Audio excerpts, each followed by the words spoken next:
With QIPCO Champions Day fast approaching, connections of the big race contenders assembled at Newmarket on Monday to look ahead to the day and the headline event, the £1.3 million Champion Stakes.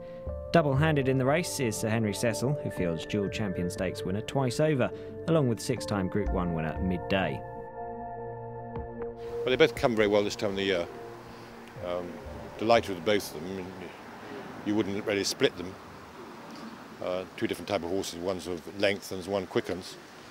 They both deserve to be in the field, and as the betting shows, and we'll see what happens. It looks like a big field. Any you're particularly concerned about? Well, rather, hopefully it'll just drop down a little bit, because on that round course, especially if you're drawn wide. But hopefully it's just a sensible field and go from there. Nathaniel is in front from Workforce. St Nicholas Abbey slightly inconvenienced by that. Also in the lineup is King George winner Nathaniel, who bypassed the arc due to fast ground, but could still encounter a quick surface at Ascot on Saturday. Well, I was at Ascot, as James mentioned, the ground on the Friday. I was on there, a horse who likes cutting the ground, given the ground, he won on it, and I was there the next day with Arctic Cosmos, so it was beautiful ground. So I wouldn't have a concern about the ground if they prepare the same ground again. If they've just left it to the wind and the sun, that's a bit different. The distance isn't as great a concern, because actually, if you remember in the King George, there was no pace. He wound actually being in front from the gate down to about they gone a furlong and a half, and then coming to the mile and a quarter start, then Debussy cut in and set the race rolling, and it actually turned out to be a mile and a quarter race and not a mile and a half race, which was slightly silly, I thought.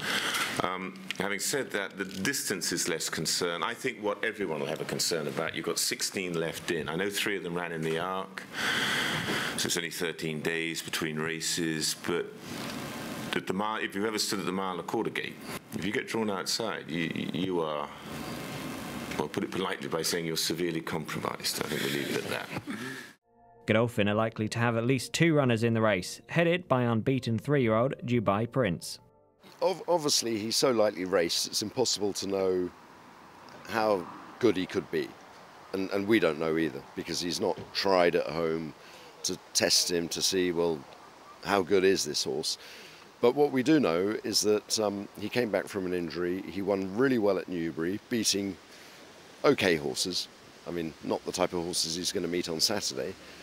But he's improved since then. He gave Kieran Fallon a really good feel. I mean, Kieran Fallon felt that he was a very decent prospect. And, since then, as I say, he's done nothing but please. He's going into this race. It's going to be a big test for him. He's obviously got to run way better than his 110 rating to be winning it, but we're hopeful that he's one of the nicest horses we got in Godolphin. And you've also got last year's Racing Post Trophy winner Casamento in the lineup. He likely to take his chance as well?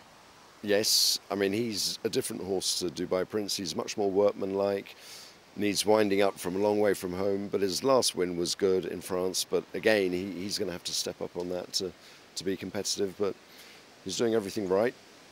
Both horses are in good form going into the race at the top of their game, but obviously if you could imagine Godolphin winning the race, I think you'd be going with Dubai Prince, simply because he's the one we don't know about. We know what Casamento is, but we don't know how good Dubai Prince could be, and we hope he's good enough. Currently heading the market, though, is the Aidan O'Brien trained So You Think, an 8-time Group 1 winner, who'll be making his 7th start of the season on Saturday, and the panel were keen to share their thoughts on the ex-Australian runner. Yeah, he ran a good race. He's a tough horse, isn't he? I mean, he's like those Australian horses who don't run, and they run 3 times in 10 days, so he can probably take it. He's a big monster of a horse. I think when the draws come out, I'll tell you who I fear the most. He's a champion in Australia and sort of thing, and he's obviously a very good horse. But I just, in my own mind, I feel he's beatable.